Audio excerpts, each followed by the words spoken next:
J'aime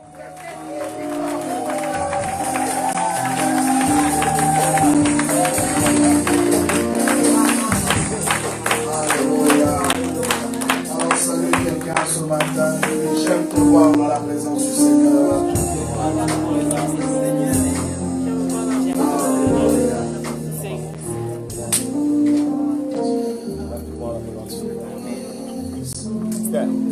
J'aime te voir dans la présence du Seigneur.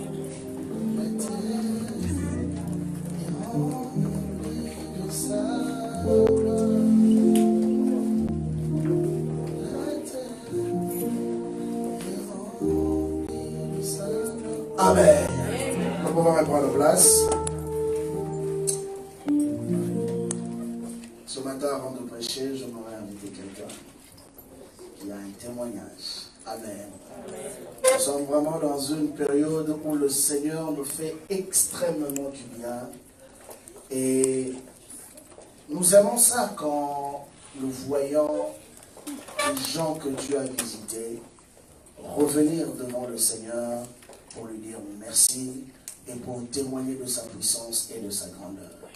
Et ce matin, comme je dis, avant de passer à la parole, je m'aurais invité cette personne qui m'est chère. En fait, c'est ma femme. Pendant qu'elle s'avance, nous acclamons le Seigneur.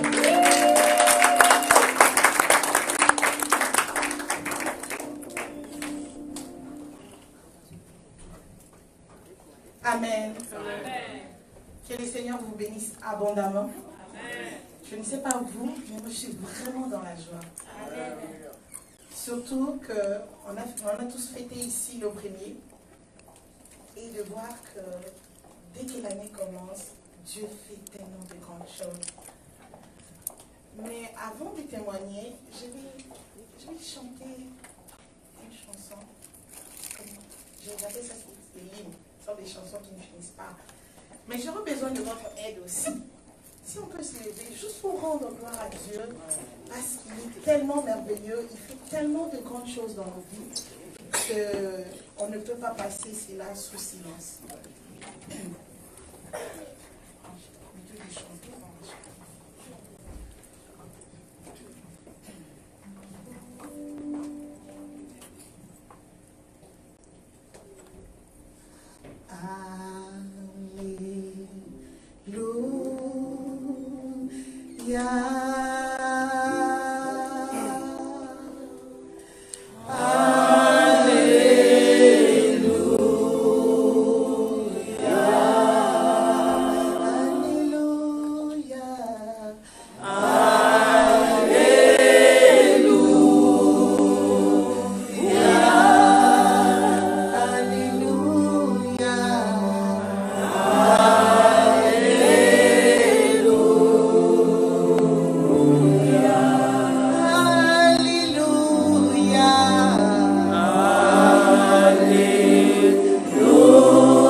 J'ai tenu à témoigner parce que, vous savez, quand il y a des choses qui vous arrivent dans la vie, on est toujours porté à poser la question au Seigneur de savoir le pourquoi.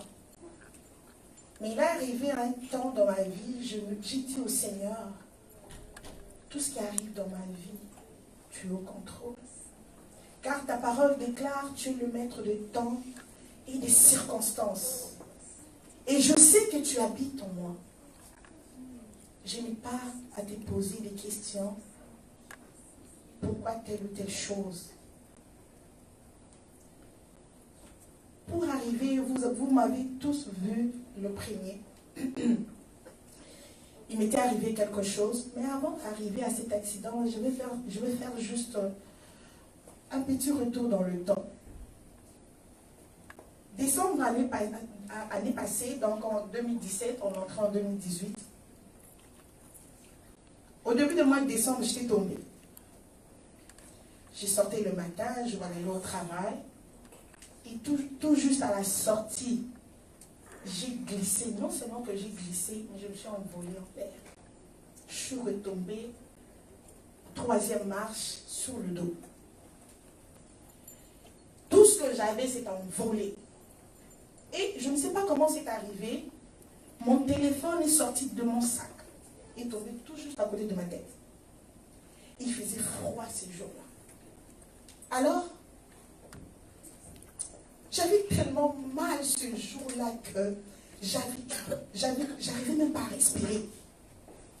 Et dites-vous qu'il y avait un voisin qui était là, qui jetait du sel devant chez lui. Il m'a tout juste regardé et puis il s'est retourné. Parce que j'arrivais même pas à parler, j'arrivais même pas à crier à l'aide. Et là, je regarde à côté, je vois mon téléphone. J'ai dit, ça, ce ne peut être que Dieu. Et j'appelle le pasteur il sort, il me trouve là. Hein. Je vous épargne les détails. J'ai été à l'hôpital et puis c'était en torse aigu. J'étais sûre que ma colonne vertébrale était faite. Parce que tu ne pouvais pas me toucher. Tu ne pouvais pas. La douleur était tellement atroce que l'ambulance qui est venue pour seulement me soulever, me mettre dans l'ambulance, c'était toute une histoire. Et pendant tout ce temps, le pasteur me lavait, me soulevait, me couchait. On m'a donné des comprimés. Comme moi, je ne prends pas des anti-inflammatoires, j'ai pris de la morphine, mais ça ne marchait pas. 1 semaine, couché, 2 semaines, couché. Et arrivé un jour, j'ai fait un rêve. Dans ces rêves-là, je rencontre quelqu'un à l'hôpital. Mais c'était dans mes affaires de conseillère financière africaine. Alors, je voulais recruter la personne. Et on s'est parlé, il m'a donné ses coordonnées, il m'a donné ses informations. Et quand on a fini de parler, il est retourné s'asseoir. Quand je voulais me retourner, le Seigneur me parle. Il dit, cette personne-là a mal à tel endroit. C'est parce qu'il a un cancer. Va et prie pour la personne. Là c'est dans le rêve. Alors je vais, quand la personne me voit, il dit, ah, Madame Yémé, avez-vous oublié quelque chose? J'ai dit, non, je n'ai pas oublié quelque chose. Sauf que, vous avez mal à tel endroit. Je lui ai montré l'endroit où il avait mal. Et là, le monsieur là écarquille ses yeux pour dire, comment tu sais que j'ai mal? J'ai dit, tu as mal à tel endroit parce que tu as le cancer. Et là, il ne pouvait plus dire quoi que ce soit parce que je lui ai dit quelque chose qui était vrai. J'ai dit, est-ce que je peux prier pour toi? J'ai prié pour la personne et aussitôt la douleur qu'il avait, il n'avait plus mal. Et là, les médecins sont arrivés et regardent, non, il est guéri, il n'avait plus mal. Il était guéri du cancer. Et là, moi-même surprise, j'ai voulu faire 2 ou 3 pas. Il y a une dame qui sort dans une autre salle, qui vient, oh, on m'a appris que tu viens de guérir cette personne du cancer. Est-ce que tu peux venir prier pour mon mari? Moi j'ai dit, prier pour ton mari? Oui, c'était le président d'Angola. Alors, j'ai dit, prie pour lui, pourquoi? Non, il est mort. Maintenant les médecins disent, mais pourquoi tu appelles la dame pour prier pourquoi tu appelles la dame pour prier pour ton mari? Je t'ai dit que ton mari était décédé. Et là, quand je viens devant le corps de la personne, je déclare, j'ai dit à la personne, j'ai dit, Jésus est la résurrection. Laisse que sa vie puisse entrer dans ton corps. Et au nom de Jésus, reprends vie. Et le monsieur se réveille. Sous le choc, j'ai dit non, je prends mes affaires, je ne sais pas qu'est-ce qui est en train de se passer dans cet hôpital. Et quand je prends mes affaires, je sors à l'extérieur, il y avait un monde fou. Donc la rumeur s'est tellement répandue qu'il y avait des gens qui attendaient là, assis, des milliers de personnes. Moi j'ai dit, mais pourquoi ces gens-là sont là? Mais ils ont entendu parler de la guérison. Ils sont venus pour que tu pries pour eux. Je vous assure, bien aimé, quand je me suis levée, j'étais encore couchée sur mon lit. J'ai dit à Dieu, non, je ne crois pas que ça, c'est un rêve.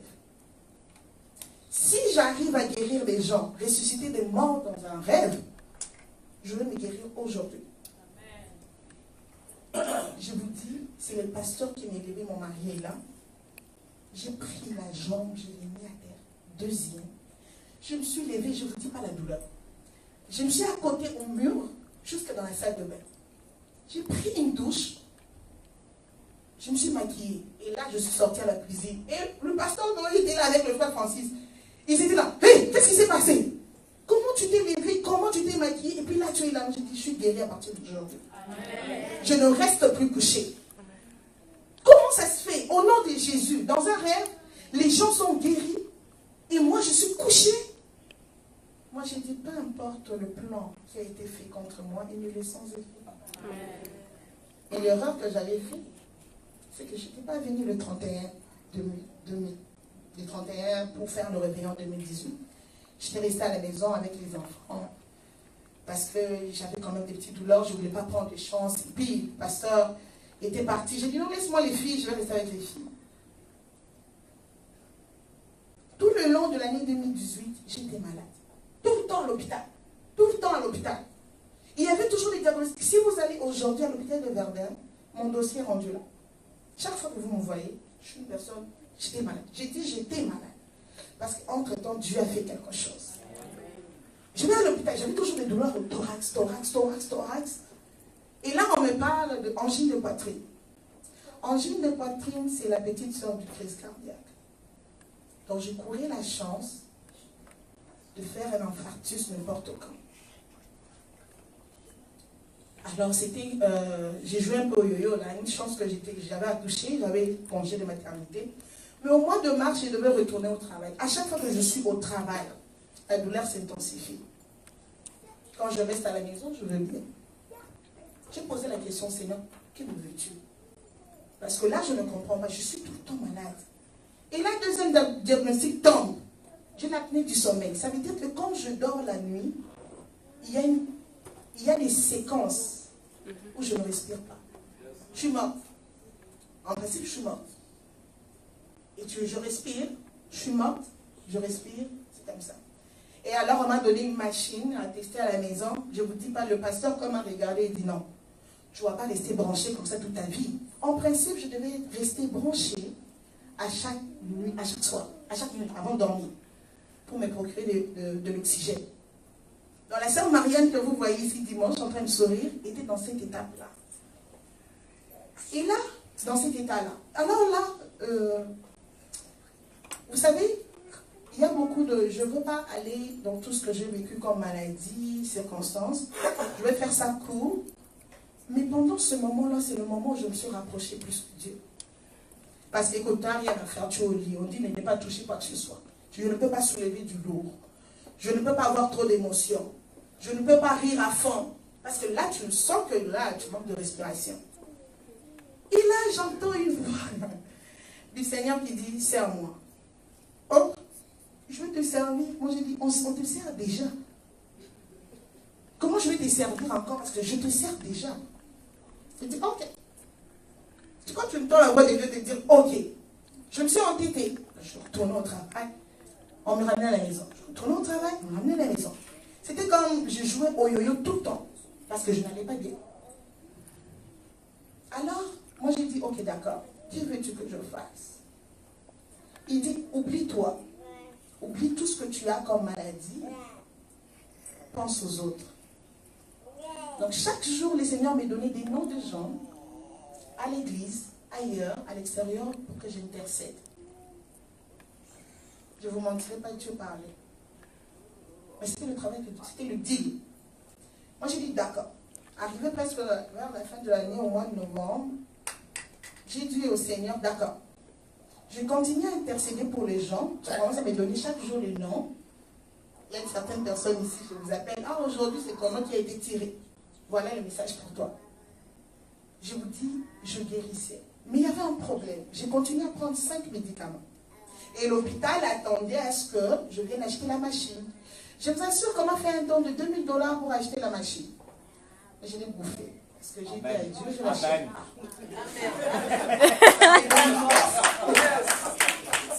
J'ai dit que je ne l'achète pas. Parce que, comment ça se fait? On sert le Seigneur. Et là, tu me dis d'acheter une machine. Le Seigneur dit, fais un choix. Tu veux la machine?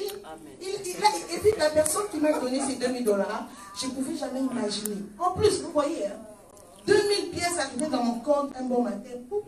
C'est pour la machine. Maintenant, j'étais là. Si ce n'était pas Dieu, comment je peux avoir 2000 pièces? Le Seigneur a dit, fais un choix. Alors, bon, j'ai dit, ok, je vais bouffer 2000 pièces. Et au travail, il s'est posé un problème. Il fallait soit je continue à travailler, soit on me déclare invalide. Parce que quand tu dépasses des fois 2 ans d'invalidité et tout, on doit faire un choix. Qu'est-ce qui se passe? Qu'est-ce que tu as finalement? Donc, il fallait acheter la machine qu'on voit. Moi, j'ai dit non, moi, je n'embarque pas là-dedans. Alors, au début du mois de novembre, j'ai dit je ne prends plus mes 5 médicaments. C'était contre la pression, pour diminuer la pression au cœur, pour que quand tu as des émotions ou soit tu ris beaucoup, que le cœur ne flanche pas. C'était bizarre. Tu es trop content, le cœur flanche. Tu es trop malheureux, le cœur flanche. C'est ce qu'elle vit, ça. En fait, le Seigneur voulait me coincer. Il voulait que je fasse un travail pour lui. Il voulait que je fasse un travail pour lui. Parce qu'il a dit, lui, il a donné sa vie pour ses amis. Et nous, on doit donner nos vies pour les autres.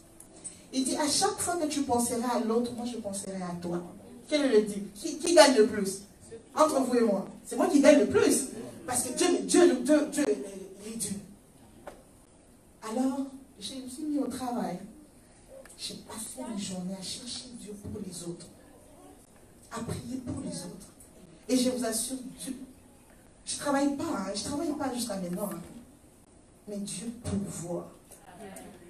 Il suscite des cœurs pour prendre soin de nous. De prendre soin de son serviteur et sa femme et ses enfants. J'ai plus d'argent maintenant que quand j'allais chaque jour au travail. Je ne peux pas vous expliquer parce que ce n'est pas ça le but ce matin, peut-être une autre fois. Alors j'ai arrêté avec les médicaments, j'ai dit je ne prends pas. Comme j'ai dit avec le roi de rois, c'est lui qui détient toutes choses. Je ne prends pas les médicaments. Amen. Comme ça on va voir comment ça va se passer. Amen. Je me suis attelée à chercher Dieu pour les autres, à intercéder, à rester disponible pour Dieu. J'étais disponible. J'étais là. C'est pourquoi à chaque fois les gens qui ont eu l'occasion à qui je parlais, je disais toujours, tu n'as pas un combat avant, on va chauffer le monde des ténèbres un peu. Parce que c'était ça le travail que je devais faire. Et j'ai pris plaisir à ça. Je ne prenais plus mes médicaments. J'ai dit même au pasteur, j'ai dit moi les médicaments je ne prends pas. Je ne prends plus.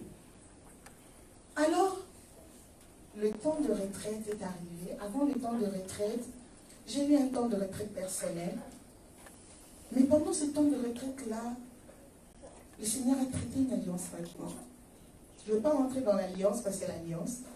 Juste pour dire que tu as fait un parcours et tu changes d'état. Et le Seigneur a traité une alliance avec moi. Et il m'a dit une chose. N'écoute pas le diable. Parce que le diable vient souvent te dire, est-ce que réellement Dieu a dit ça? Il dit, écoute pas le diable. Ne regarde ni à gauche ni à droite. Ne t'inquiète pas, mais regarde à moi. Surtout une chose que Dieu m'a dit, ne doute pas. La retraite, les 3 semaines de retraite, j'étais comme une personne, ma rien n'existait plus. J'avais vraiment essayé de faire ça là. de rester là. Tu vois, quand Dieu vous parle fraîchement, c'est encore frais là. Et j'ai essayé d'obéir vraiment à ce qu'il m'avait dit. Et j'ai vu ce qui s'est passé. Mais je vous assure, le samedi 29, quand j'ai vu ma fille avec cette bouteille d'huile, ces bidons d'huile, il y avait la couvercle dessus. Moi, je me suis dit, ok, je vais aller vite avant que les verses l'huile par terre. Je me suis ramassée vite par terre. Elle avait déjà versé l'huile. Et moi, quand je venais, je suis restée à terre quand je suis tombée sur mon épaule. J'ai dit, je suis encore tombée. Ce n'était pas le fait d'être tombée. C'était le fait que c'était quelle période? C'était au mois de décembre. Je me dis, il n'y a pas de coïncidence. Soit tu es quelqu'un qui veut vraiment ma peau, ou soit je ne sais pas qu'est-ce qui se passe. Mais quand je me suis relevée, j'ai dit, je te rends grâce, Seigneur, parce que tu as permis que mon corps soit touché. J'ai dit tout simplement ça. Et je n'avais pas mal, curieusement. Dimanche, on vient à l'église, je n'arrivais plus à respirer. En fait. Je sentais vraiment le thorax coincé. Et pour moi, ce sont toujours les mêmes douleurs. Même les douleurs que j'ai généralement, c'est au niveau de la poitrine, qui m'empêchent toujours de respirer. Et cette fois-ci, c'était mon épaule. Je n'arrivais même pas à bouger. J'ai eu de la douleur. J'ai dit au pasteur, j'ai tellement mal. Il dit, non, ce n'est pas toujours les mêmes douleurs, là. Et là, dans la voiture, il n'arrivait plus à freiner. À chaque fois qu'il freinait, je me crispais parce que j'avais tellement mal. Mais je ne vous mentirai pas, j'étais découragée. J'ai dit, mais écoute, quand j'ai beaucoup souffert physiquement, et la douleur, ça fait mal. Même quand on sait que tu vas être guéri, tu vas être restauré, mais entre-temps, ce moment-là, ça fait réellement mal. Et j'avais tellement mal. Alors, là, c'était le dimanche. Le premier, même le dimanche pendant la nuit, là, le pasteur voulait me toucher, je priais, il dit, mais tu es touché, c'est devenu un problème. Ça n'allait pas. Et là, j'ai commis encore l'erreur, je dis, pasteur, peux-tu me frictionner? Là, c'était pire. Je suis allée prendre des antidouleurs que j'avais depuis que je suis tombée sur mon dos. C'était encore pire. C'est comme si à chaque fois que je prenais la médication, ça s'amplifiait. Et là, le pasteur a prié pour moi. Et pendant la journée, j'étais là, je croyais. J'ai dit, Seigneur, si tu me guéris. Et puis, un détail, c'est depuis un temps que je demande au Seigneur une guérison miracle. Guérison miracle. Parce que je lisais ma Bible, j'ai étudié un peu les miracles de Jésus. Et je voyais que c'était instantané. Voilà, dans toute chose, c'est pas qu'on n'est pas capable de faire comme Jésus, sauf qu'on a un cheminement à faire avant d'atteindre le niveau. Il y a un travail à faire. C'est pas qu'on n'est pas capable, sauf que tu dois être enseigné, formé, et puis être transformé par la suite, pour ressembler. Parce qu'il a dit, tel il est, tel nous sommes. Et là, pendant la journée, la sœur Tété m'a appelé. Et puis, je lui expliquais un peu les péripéties. Sœur Tété, que le Seigneur te bénisse. Et que le Seigneur bénisse toute personne qui a eu à prier pour moi. Vraiment, que le Seigneur se souvienne de vous. Alors, on a prié. Et elle m'a dit carrément, arrête de prendre les médicaments parce que je lui racontais. J'ai dit, c'est bizarre. J'ai demandé au Seigneur guérison miracle, guérison instantanée. Il faudrait ce qui m'arrive. Et depuis tantôt là, j'ai dit, Seigneur, guéris-moi, guéris-moi, guéris-moi. Sinon, si j'ai la douleur, je ne témoigne pas. Pour témoigner, il ne faut pas qu'il y ait la douleur. Alors, on a prié ensemble. Venu le moment où j'allais venir à l'église, je ne vous dis pas. Ma soeur est là pour mettre seulement la perruque là. C'est toute une histoire. Je ne pouvais pas pencher ma tête. Je ne pouvais rien faire. Mais il y avait quelque chose qui s'est passé qui était étonnant. Par moment, quand j'étais assise, vous savez comment c'est rempli du Saint-Esprit. Je me sentais remplie du Saint-Esprit jusqu'aux pieds. Mais avec la réalité, c'était le contraire. J'ai dit, je suis remplie du Saint-Esprit. Est-ce que Dieu est en train de me guérir? Oh, qu'est-ce qui se passe? On s'est battu, elle m'a mis la perruque, le pasteur m'a habillée. Et pour venir jusqu'à l'église, c'était terrible. À chaque stop, je me cramponnais parce que ça faisait tellement mal. Je suis arrivée à l'église telle que vous m'avez vue. Mais pendant ce temps-là, le Seigneur me disait avec mon cœur. Là, le Seigneur me dit, pour cette année, c'est la réinitialisation. Moi, j'ai dit, on a un grand thème. Le thème que le pasteur a donné, l'année du Saint-Esprit.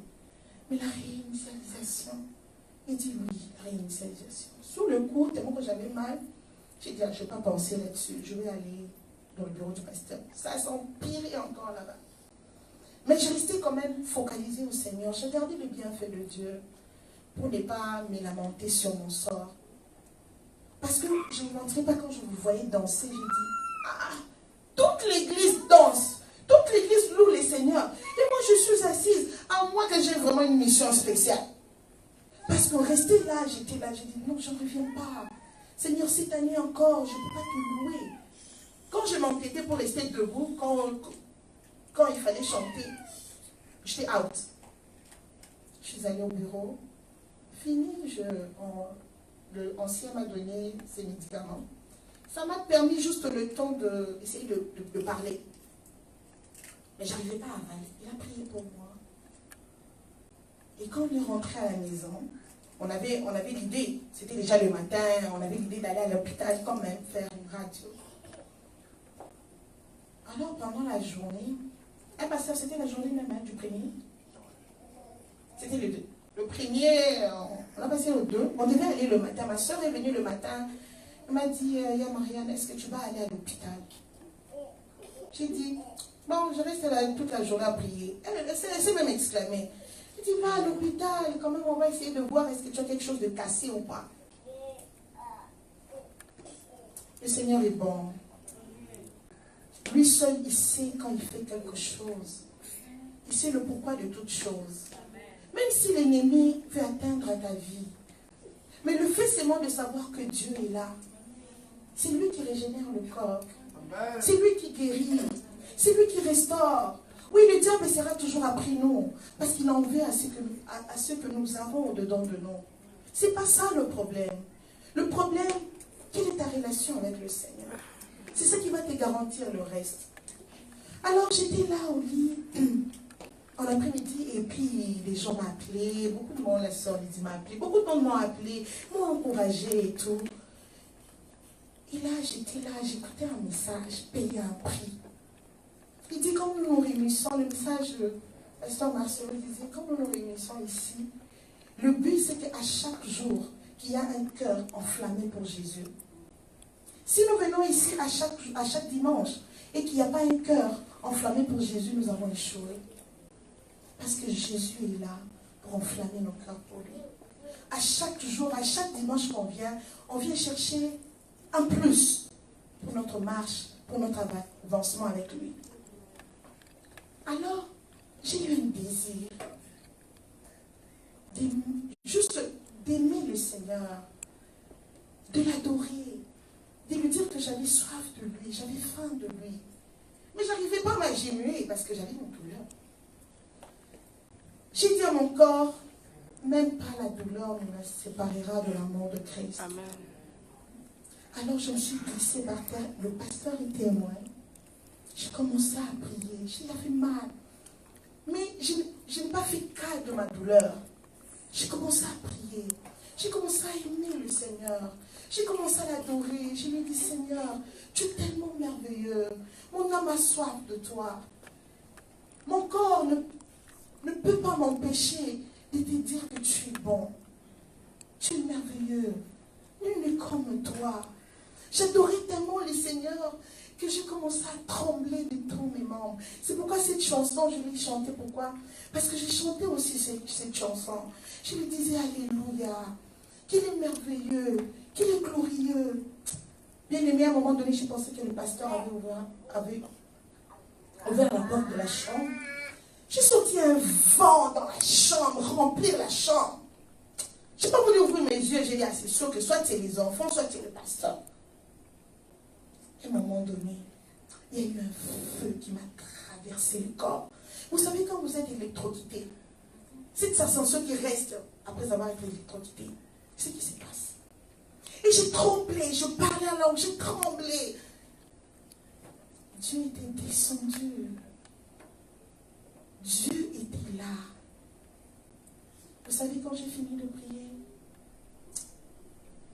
et pendant que je priais, il y a un détail, j'ai pleuré de tous mes larmes. Pas les larmes de tristesse, mais de l'amour de Dieu. Vraiment de l'amour de Dieu. J'ai pleuré, je pleurais. J'adorais le Seigneur. Je lui ai dit, tu es bon. Tu es bon pour nos vies. Je regardais un peu l'année, comment l'année avait fini. Et l'année qui s'est présentée, j'ai dit, tu es bon. Malgré nos fautes, malgré nos désobéissances, et ton amour est tellement immense pour nous. Bien-aimé, quand j'ai fini, j'ai voulu me lever. J'ai dit, qu'est-ce qui se passe?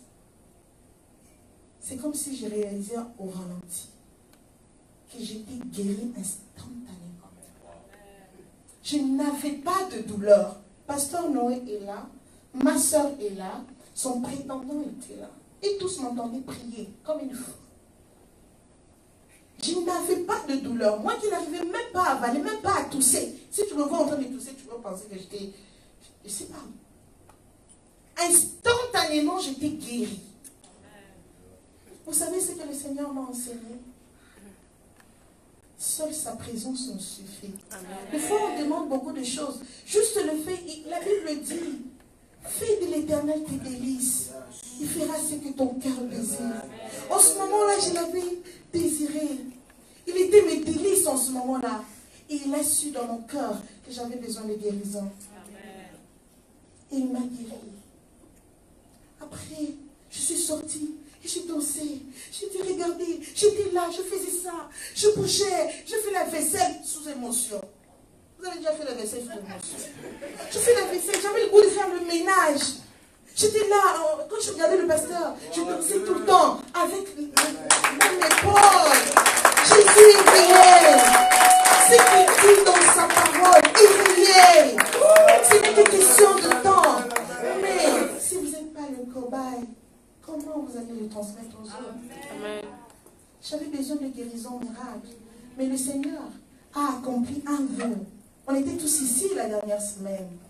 Moi, j'avais demandé, moi j'avais dit mon vœu aujourd'hui. J'avais demandé de connaître plus de Dieu. De connaître. Je le connaissais, j'ai lu ma Bible, mais qu'il me révèle qui il est. Et qu'il m'apprenne des mystères au ciel pour venir enseigner sur la terre. Et là, il m'a juste montré une facette de la guérison. La Bible nous dit quoi? Les apôtres, l'ombre de Pierre guérissait. Il n'avait même pas le temps de dire, tenez, guérissez son ombre. Et quand Dieu m'a visité, il est saint. Quand il vient dans ta vie, toute impureté en toi. Amen. Et j'étais infirme. Et sa sainteté, sa présence, je pense que c'était même son nom, qui m'avait guéri. Alors je suis venue vous annoncer, toi à qui le problème persiste, abandonne-toi juste à lui. Amen. Tu as assez demandé. À un moment donné, il n'est pas sourd, il écoute. Mais si la chose que tu demandes traîne, c'est qu'il y a quelque chose qui veut t'enseigner. Amen. Et j'ai posé une dernière question pour conclure mon témoignage. J'ai dit, mais Seigneur, tous ces mondes-là avaient prié. Et tu sais ce que le Seigneur m'a dit? Tous ces mondes-là avaient amené du bois. Amener du bois, amener. Chaque personne qui a prié, amener du bois. Il fallait que le feu descende. Et tant que tu n'avais pas compris, le feu ne pouvait pas descendre. Parce que j'avais un enseignement à te donner. Merci beaucoup pour toute personne qui a prié pour moi. Et je bénis la vie de chaque personne. Rapprochez-vous de Dieu. Il vous approchera de vous. Il s'approchera de vous. Que le Seigneur vous bénisse.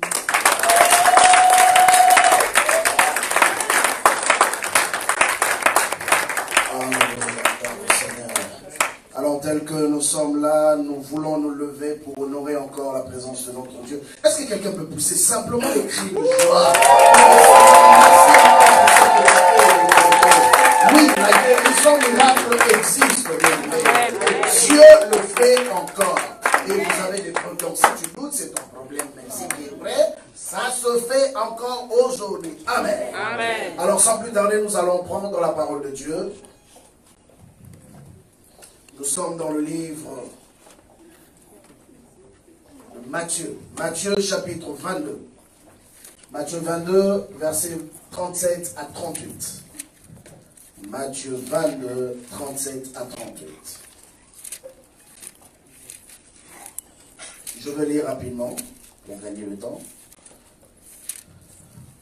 27, 37 à 38. La Bible dit ceci. Jésus leur répondit, tu aimeras le Seigneur, ton Dieu, de tout ton cœur, de toute ton âme et de toute ta pensée. C'est le premier et le plus grand commandement. Seigneur, je prie pour ta parole ce matin. Je sais que tu vas parler au cœur de ton peuple. Oui, Saint-Esprit, saisis-toi de ma bouche, que je ne sois qu'un simple instrument. Glorifie Jésus ce matin. C'est ainsi que nous t'avons prié. Nous disons tous Amen. Amen. Gloire au Seigneur, nous pouvons reprendre place. La Bible nous montre qu'il y a eu des pharisiens qui sont venus poser la question à Jésus pour essayer de comprendre quel était le plus grand commandement parmi tous les 10 commandements que Moïse leur avait emmenés. Et Jésus s'arrête pour leur rappeler quel était le plus grand commandement parmi les 10 autres que Moïse leur avait emmenés. Et ce plus grand commandement n'était simplement que le premier, qui veut dire, tu aimeras Dieu le Seigneur, tu aimeras le Seigneur ton Dieu de tout ton cœur, de toute ton âme et de toute ta pensée. Et quand ils ont écouté cela, Jésus est allé encore plus loin. Il ajoute dans le verset 39, je veux lire, et puis je vais expliquer.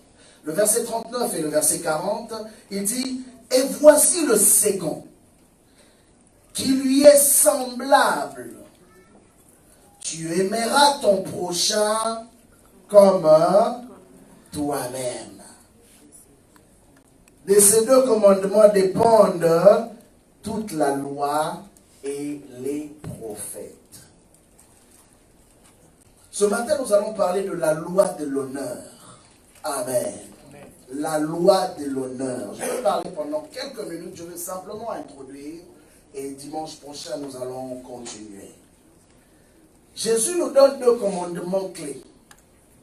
Or, Moïse nous en a donné 10. Mais Jésus, quand il vient, on lui pose la question parce que l'homme aime toujours connaître ce qui est meilleur à l'autre. Mais Jésus leur fait comprendre que de tout ce que Moïse a eu à dire, moi je vais vous donner simplement la conclusion. La conclusion, c'est d'abord l'amour de Dieu et l'amour du prochain. Si tu n'aimes pas Dieu, tu n'aimeras pas ton prochain. Et si tu n'aimes pas ton prochain, c'est que tu n'aimes pas Dieu. C'est simple que ça. Amen. Amen. C'est ça la loi de l'honneur. Et le principe de la vie sont établis par rapport à ces 2 choses. L'amour de Dieu et l'amour du prochain. Et Jean va plus loin, l'apôtre Jean. Il dit, comment peux-tu dire aimer Dieu que tu ne vois pas, si ton voisin que tu vois, tu ne l'aimes pas? C'est impossible. Et comprenez une chose encore ce matin, on honore celui qu'on respecte. Tu ne peux pas honorer quelqu'un que tu ne respectes pas. Et comprenez que celui que tu vois à côté de toi est la représentation même de la divinité de Dieu. Ok, je me répète. Celui que tu vois à côté de toi, regarde ton voisin ou ta voisine. Tu as vu sa figure? Tu as vu à quoi il ressemble? Mais j'aimerais te dire ce matin, si tu ne le savais pas, ou si tu le savais mais tu l'avais oublié, celui que tu viens de regarder là, c'est la représentation de Dieu. Car Dieu s'est incarné en l'homme qui l'a créé. Et voilà pourquoi le plus grand piège qui souvent nous fait tomber, c'est que nous voulons chercher une spiritualité, c'est pendant que dans le basic de choses que nous fréquentons tous les jours, nous les négligeons. C'est pourquoi je dis que l'honneur, on honore celui qu'on respecte. Et bien aimé, tu ne peux pas honorer Dieu si tu n'as pas appris à respecter Dieu. Et comment tu peux respecter Dieu? C'est quand tu apprends à vivre selon les principes qu'il a établis. Et tu vas remarquer que ta vie est conforme à la volonté de Dieu si chaque jour, chaque moment, chaque instant de ta vie, tu te bats pour vouloir être conforme à la parole qu'il t'a donnée. Amen. Amen. Chaque instant de ta vie, chaque moment de ta vie, tu te bats pour vouloir être conforme à la parole qu'il t'a donnée. La Bible dit, tel il est, tel nous sommes, si l'amour est parfait en nous. Bien, mais l'amour a des dimensions. J'aimerais parler de l'amour et puis je veux revenir à l'honneur. L'amour a des dimensions. Et l'apôtre Jean incite l'Église à ne pas avoir un amour partiel, mais un amour complet et parfait. Et c'est cet amour que Paul explique dans le livre de 1 Corinthiens chapitre 13, où on dit que l'amour supporte tout. Ok? L'amour fait quoi encore? Ne soupçonne pas. L'amour croit tout. L'amour pardonne. Hein? Pardonne tout. L'amour, il est patient. Ainsi. Donc il y en a tellement et tellement. Mais Paul a résumé cela pour juste te faire comprendre. Tu remarqueras que la nature de Dieu est en toi. Si c'est qualificatif, on sait le voir dans ta vie. Amen. Amen. C'est en cela que tu honores Dieu, bien-aimé. Si tu es capable d'aimer, si tu n'aimes pas ce que tu n'aimes pas Dieu, si tu n'aimes pas ce que tu n'honores pas Dieu, et je pourrais te dire que la chose la plus difficile à l'homme contemporain de pouvoir faire, c'est aimer. Amen. Amen. C'est la chose la plus difficile. Parce que l'amour ne dépend pas des circonstances et des temps. L'amour transcende les faiblesses et les qualités des hommes. Mais la Bible nous appelle à aimer. Et quand la Bible dit, il dit aime ton prochain, il n'a pas dit aime ton frère. Il y a une nuance. On dit aime ton prochain. Ton prochain, ça peut être un chrétien, ça peut être un païen, ça peut être un bouddhiste, ça peut être un musulman, ça peut être tout ce que tu veux. Ça peut être quelqu'un de bon caractère comme quelqu'un de mauvais caractère. Ça peut être quelqu'un gentil comme quelqu'un méchant. Mais la Bible dit, aime ton prochain comme toi-même. Ok. Cela veut dire quoi? Si moi je ne suis pas capable d'aimer le frère Christian, selon Dieu, c'est que je ne m'aime pas moi-même. Ok, on dirait qu'on ne m'a pas compris. Je vais expliquer. Si je ne suis pas capable d'aimer celui que je vois, je regarde plus à ses défauts qu'à ses qualités ou à la nature de Dieu en lui, ça veut dire devant le Seigneur que je n'aime pas ce que Dieu a fait de moi. Et quand je n'aime pas ce que Dieu a fait de moi, automatiquement je n'aime pas celui qui m'a créé. Voilà pourquoi un jour, Dieu parle à Israël. Il dit, ce peuple m'honore de lèvres, mais son cœur est éloigné de moi. Oh! Cela veut dire quoi? Devant le monde, ils montraient qu'ils étaient des hommes spirituels.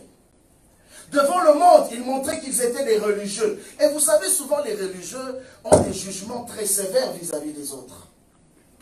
Souvent les religieux, ils se croient être plus saints que les autres.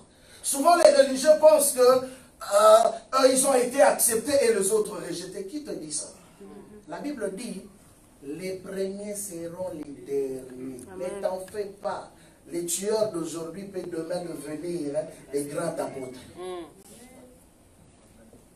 Voilà pourquoi il faut avoir la vision de Dieu. L'église primitive était tombée dans ce piège. Quand Dieu a suscité un homme du nom de Paul, Autrefois, on l'appelait Saul. La Bible dit que même l'Église, les apôtres qui ont marché avec Jésus l'ont rejeté parce qu'ils connaissaient son histoire. Vous savez, des fois, le défaut de connaître les histoires des gens peuvent nous bloquer par rapport à l'amour.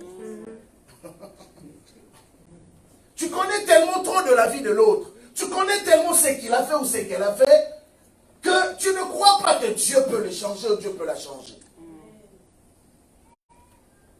Tu es bloqué. Je te dis non, c'est impossible. Mais regardez, cet homme a reçu une visitation particulière. Pendant que tout le monde devait recevoir l'évangile et accepter le Seigneur pour être transformé, lui, Dieu est descendu de son trône pour aller les rencontrer en cours de chemin. Et c'est celui-là qui est devenu le plus grand, ou je peux dire, le plus grand évangéliste de son temps. Et qui a écrit plus de 3/4 du Nouveau Testament. Parce que la vision de Dieu n'est pas comme celle des hommes. Il dit, tu aimeras Dieu de tout ton cœur, de toute ton âme et de toute ta force. Bien-aimé, l'amour de Dieu veut dire donner le 100%. Quand je dis le 100%, qu'est-ce que tu es prêt à donner pour le Seigneur? Qu'est-ce que tu es prêt à sacrifier pour Dieu? C'est en cela qu'on reconnaît ton amour. Jésus a dit au jeune homme qui était riche, qui est venu vers lui, il dit, maître, je veux te suivre. Jésus le regarde. Il dit, ah, tu veux vraiment me suivre? Oui, maître, je veux te suivre. Il dit, ok, je te donne un test. Mais il ne lui a pas dit qu'il lui donnait un test. Il a dit, ok, va obéir. Est-ce que tu obéis à la loi de Moïse? Il dit, maître, j'obéis aux 10 commandements. Il y a des spécialistes qui en fait, il était un religieux. Il a pris les 10 commandements comme une forme de récital ou une forme des instructions. Parce que vous savez, il y a de ces personnes qui sont moralement morales. Comment je peux l'expliquer? Non, il est tellement réglo. Vous comprenez un peu? Il peut ne pas être un chrétien. J'ai rencontré des personnes comme ça. Il est païen, mais il est juste dans sa façon de faire les choses. Donc tu peux lui laisser même la caisse là. Il ne volera pas l'argent, mais c'est un païen. Et il était un homme moralement moral. Non, parce que je n'ai pas de mots, en tout cas, je dis ça comme ça. Tellement qu'il était correct. Et il se disait que non, Dieu ne peut que m'approuver parce que je marche d'une manière correcte. Je ne vole pas, je ne triche pas, je ne prends pas la femme de l'autre, je ne m'enivre pas, ainsi de suite. Mais il avait un problème que lui-même ignorait. Et Jésus le regarde, il dit, oui, c'est vrai ce que tu dis. C'est réellement ce que tu fais, n'est-ce pas? Tu appliques la loi de Moïse, c'est vrai. Même Jésus a reconnu cela. Mais Jésus lui donne un autre test, sans lui dire que son réel problème c'était celui-là. Il dit, mais ok, maintenant que tu es prêt à me suivre, tu vois ton argent que tu as là, tes biens là que tu as, va vendre-le. L'argent que tu vas récolter, va les donner aux pauvres.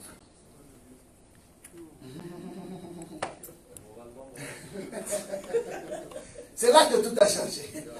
Il dit, ça c'est quel genre de maître qui peut m'appauvrir à ce point? C'est pourquoi je dis, l'amour de Dieu est testé. Je n'aimerais pas vraiment entrer dans ce que cet homme-là a dit parce que c'était une aberration, mais je prends juste une partie de ce qu'il a dit. Pour ceux qui l'ont déjà écouté vont reconnaître cela. Un homme m'a dit que l'amour est reconnu par des preuves. Bon, moi je l'ai dit comme ça. L'amour est reconnu par des preuves. Dire à quelqu'un que je l'aime est simplement une phrase. N'est-ce pas? Mais on sait reconnaître ton amour par les preuves des actes que tu poses. Parce que les actes que tu poses parlent plus fort que tes paroles.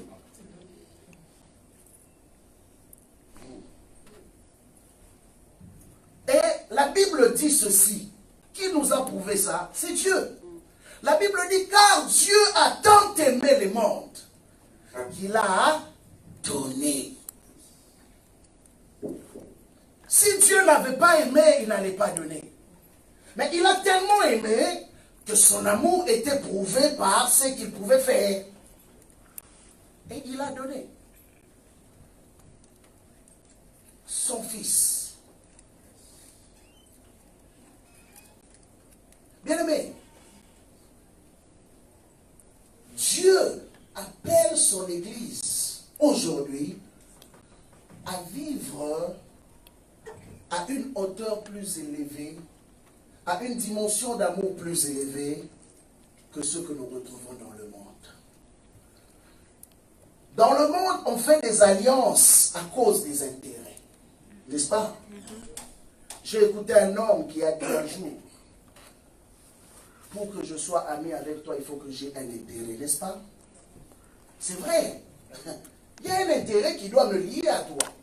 Mais regardez l'amour sacrificiel de Dieu nous amène à aimer sans regarder qu'est-ce que l'autre peut m'apporter ou me donner. Parce que dis-moi, quand j'aime un païen, logiquement parlant, qu'est-ce qu'il peut m'apporter dans ma chrétienté? Mais j'étais étonné un jour pendant que j'étais en prière. Le Seigneur me dit, tu dois apprendre à écouter tout le monde. Parce que je te parle par la bouche de tout le monde.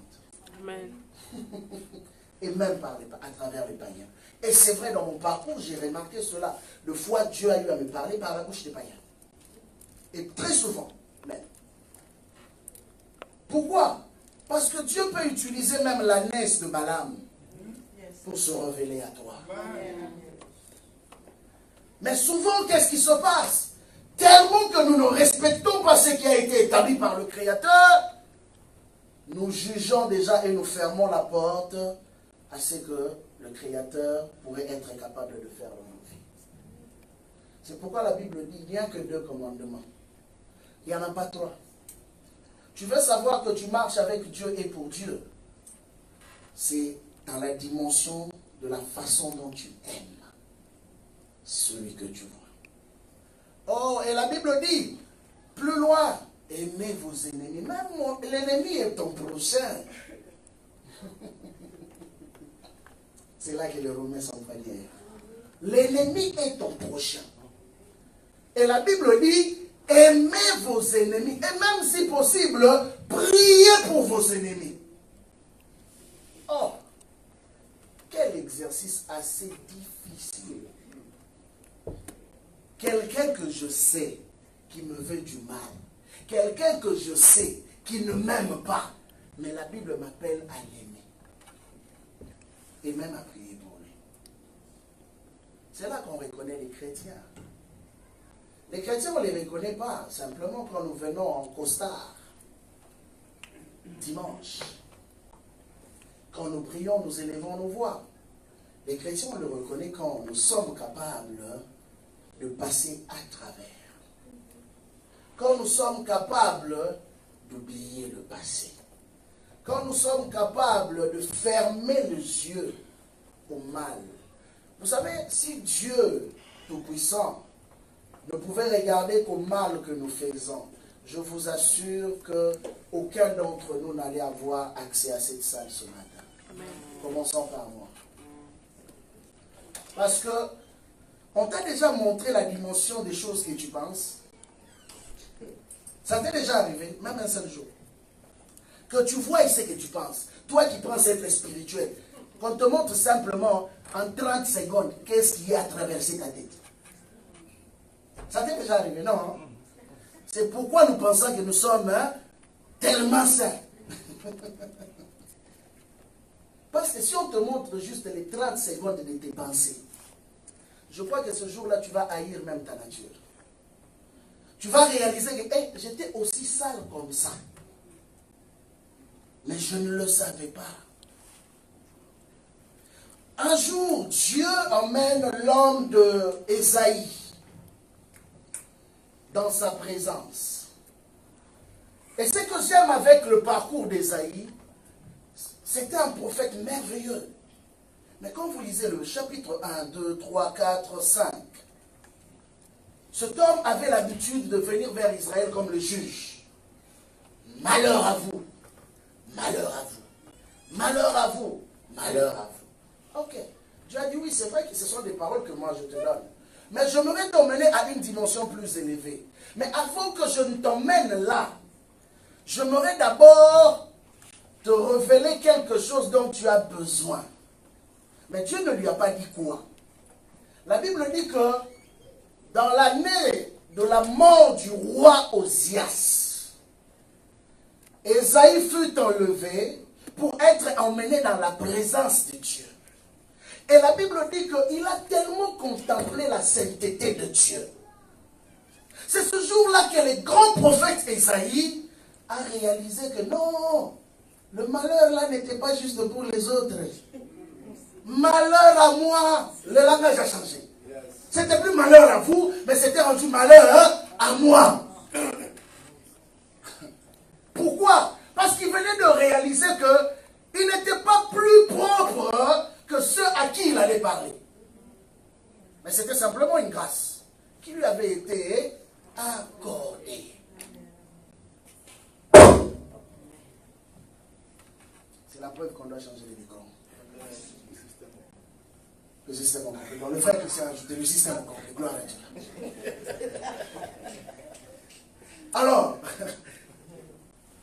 quand Ésaïe a vu sa nature, il a réalisé qu'il avait plus besoin de Dieu qu'auparavant. C'est pourquoi la Bible dit, tu aimeras Dieu de tout ton cœur, de toute ton âme et de toute ta force. Qu'est-ce qui se passe? Quand Dieu est la priorité de ton cœur, Dieu t'aide à connaître qui tu es. Et quand Dieu te révèle qui tu es, cela te permet aussi de savoir qui est ton voisin et qui est ta voisine. Parce que celui que tu condamnes aujourd'hui, tu ne sais pas son lendemain sera comment. Voilà pourquoi, bien-aimé, j'aimerais t'aider en cette année 2019 à être ces chrétiens qui se voient au-delà du physique. Au-delà du physique. Qui pouvait imaginer que Paul allait être cet homme qui allait révolutionner même l'histoire de l'Église? Qui? Mais parce qu'il y avait un Dieu qui voyait au-delà des hommes. Que ce matin que tu arrives à voir au-delà des yeux physiques. Que tu arrives à voir plus que ce que les humains voient. Ne juge pas selon les apparences, mais juge selon le cœur de Dieu. Parce que si tu juges selon le cœur de Dieu, ton jugement sera correct. Jésus dit aux pharisiens, vous jugez selon ce que vous voyez, mais Dieu juge selon la pensée. C'est que les hommes ne peuvent voir. La loi de l'honneur. Tu honores quelqu'un, non pas simplement parce qu'il t'a fait du bien. Tu honores quelqu'un d'abord parce que c'est une créature du Créateur. Vous savez, il y a des gens qui ne respectent que d'autres parce qu'ils ont l'argent, parce qu'ils ont étudié, parce qu'ils sont sortis d'une bonne famille. Il y en a. Ils sont amis qu'à des gens qui ont une classe sociale élevée. Mais c'est une erreur, bien-aimé. Car la Bible dit, il prend de la poussière. C'est ce que j'aime avec le Seigneur. Il prend des gens qui n'ont pas d'histoire. Des familles qui ne sont pas connues. Et il fait de des hommes reconnus. C'est ça notre Dieu. Ne juge pas les hommes par rapport à ce que toi tu vois. Juge les hommes par rapport à ce que Dieu voit. Voilà pourquoi si quand tu deviens un vrai intercesseur, Dieu te révélera les cœurs des gens. Beaucoup de gens passent à côté même de leur bénédiction. Je ne suis qu'à l'introduction, je ne suis pas encore dans ma matière. Beaucoup de personnes passent à côté de leur bénédiction, c'est simplement parce qu'ils n'ont pas bien intercédé. Et le fait qu'ils n'ont pas bien intercédé, ils n'ont pas connu le cœur de Dieu par rapport à ce qu'ils rencontrent dans leur vie. Si Jésus était de notre époque, le premier disciple qu'il allait chasser n'allait pas être Judas. Vous savez c'est qui? Pierre. Parce qu'aucun des disciples n'a renié Jésus. Aucun. Lisez bien la Bible. Mais Pierre l'a renié pas une fois, mais 3 fois. 3 fois. Ah, Pierre, pendant 3 ans, tu as mangé gratuitement. Pendant 3 ans, tu as marché sur l'eau. Pendant 3 ans, tu as vu tant de miracles. Mais tu me réunis, tu dis, non, je ne connais pas. Pierre, vous savez, 2 fois, quand quelqu'un à qui tu as fait du bien te réunit, ça fait tellement mal. Maintenant, imaginez-vous le cœur de Dieu ce jour-là. Quand Pierre disait, je ne l'ai jamais connu. Voilà. Comme quelqu'un disait, voilà. Je ne l'ai jamais connu. Mais le Seigneur regarde. Il dit, c'est seulement lui que j'ai choisi. Ah, faut être Dieu. Faut être Dieu. Amen. Pour accepter quelqu'un qui t'a renié 3 fois. Amen. Mais Dieu a dit non, mon choix était déjà fait. Et vous savez pourquoi? Parce que Dieu, c'est un homme d'honneur. Quand Dieu donne sa parole, il ne change pas. Et bien aimé, puisque le Dieu que nous servons est un Dieu d'honneur, nous, son peuple aussi, nous devons être des hommes d'honneur. Quand tu donnes ta parole, vraiment, ça c'est un cri d'alarme. Le message est passé. Ouais, le message est passé. Alors, quand nous aussi nous donnons notre parole, nous devons être fermes dans ce que nous disons. Voilà pourquoi la Bible dit que nous serons jugés par rapport à ce qui sort de nos bouches. Car de nos bouches ou de nos langues, nous avons le pouvoir de la vie comme de la mort. On respecte un homme, non pas simplement parce qu'il a beaucoup d'argent. Vous savez, les grandes personnes qui ont mené des révolutions, c'était des personnes, des hommes d'honneur. Parce que c'était des hommes en qui on pouvait se fier, des hommes qui avaient une parole et qui tenaient leur parole jusqu'à la fin de leur vie. Je regardais l'histoire des gens, de gens qui ont emmené le réforme même au niveau de l'Église. Des gens qui ont mené des réformes même au niveau sociétal. C'était des hommes des paroles. Aucun d'eux n'était un homme, aujourd'hui il dit une phrase et demain il change. Bien, mais faites attention. Ne suivez pas des hommes qui ne sont pas des hommes d'honneur. Suivez des hommes qui sont capables, même quand ils restent seuls, il dit que c'est la voie que j'ai choisie, j'irai jusqu'au bout. Bien aimé, Dieu avait fait son choix. C'était Pierre. C'était Pierre le leader. Même s'il avait abandonné Dieu. Non seulement qu'il a renié Jésus, mais Pierre était spécial quand même. Il a renié Jésus 3 fois, et puis il retourne à la pêche, à son ancienne vie. Et vous savez quoi? Jésus va les trouver, lui, Pierre, apôtre qui a guéri les malades, chassé les démons, nu en train de pécher. Ça c'est grave, ça. Il ne voulait pas faire peur les passants. Ça c'est grave. Mais Jésus l'a trouvé dans cet état-là, sans habit, en train de pécher. Et Jésus lui dit, seulement toi là, l'homme là bizarre, compliqué là, viens là. Et quand Pierre a vu que c'était le maître, la Bible dit qu'il a voulu se cacher. Il était spécial cet homme. Mais quelque temps après, la Bible dit que c'est le premier homme qui s'est tenu à Jérusalem, qui a parlé de la part du Seigneur. Et 3000 personnes ont donné leur vie à Christ. Parce que Dieu avait fait un choix. Et Dieu, c'est un homme d'honneur. Voilà pourquoi, bien aimé, sois une femme et un homme d'honneur. L'honneur, c'est savoir donner sa parole et rester sur ce qu'on a dit. L'honneur, c'est être un homme ou une femme de principe. L'honneur, c'est la capacité de dire que oui, si je suis avec toi, je serai avec toi jusqu'à la fin. Quoi qu'il arrive. Qu'on monte, qu'on descende, qu'il neige, qu'il pleuve, je suis avec toi jusqu'à la fin. Voilà pourquoi Dieu a donné sa parole. Des fois, je me pose la question, pourquoi nous, Église, je m'inclus là-dedans, pourquoi nous, l'Église, nous nous tourmentons? Dieu a dit, Jésus a dit avant de partir, voici, je suis avec vous jusqu'à la fin du monde. Mais pourquoi il nous arrive de ne pas croire qu'il est là? Pourquoi il nous arrive de douter de cette parole? C'est simplement parce que toi et moi, nous combattons avec notre nature de déshonneur. C'est pourquoi il y a des gens qu'on ne peut pas appeler honorables. Parce qu'ils ne sont pas des hommes d'honneur. Un homme honorable, c'est un homme de parole. Dieu a dit, je suis avec vous jusqu'à la fin, et il est avec nous. Quoi qu'il arrive, il sera toujours là.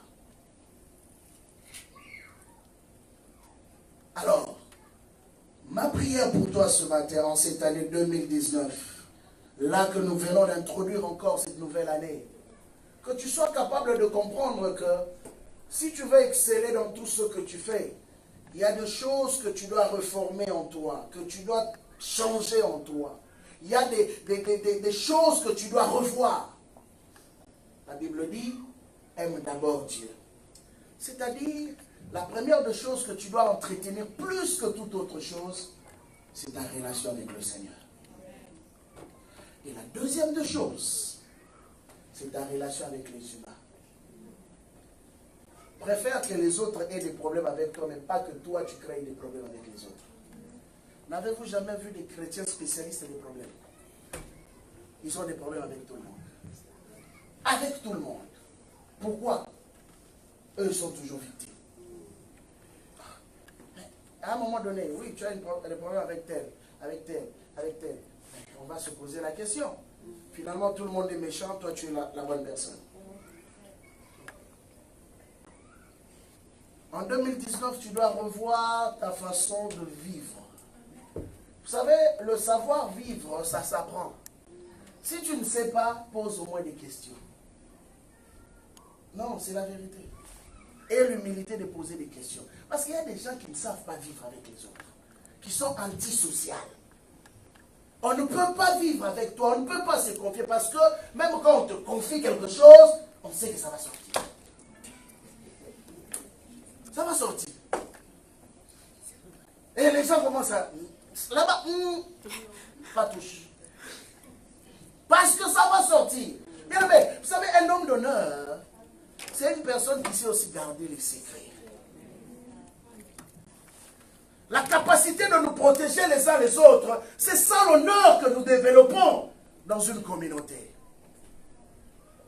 C'est pourquoi un jour, un homme a dit, et bon, bien que j'ai des sérieux problèmes avec eux, là, c'est nos aïeux, là, les Français. Les linges sales se lavent, hein, avalés. Mais eux-mêmes, là, je ne sais pas si vraiment ils lavent leur linge sale en famille. Ils sont très compliqués, donc, nos aïeux, là, les Français. Mais c'est une réalité biblique. Et Paul a blâmé l'église de Corinthe. À un moment donné, il dit, comment se fait-il que vous qui devriez juger même les anges? On retrouve que c'est le monde païen qui vous juge maintenant. Les païens même ont un droit de parole dans l'église. Pourquoi? Parce que les histoires de l'église sont transportées vers le monde extérieur. Et le monde extérieur a maintenant le droit légal de parler par rapport à l'église. N'autorise personne de parler contre l'église. Je te dis une vérité. Si tu ne peux pas permettre que quelqu'un parle contre ton père, ta mère, ton frère, ta soeur, pourquoi tu permets que les gens parlent en mal contre ton église? Et c'est rendu notre quotidien.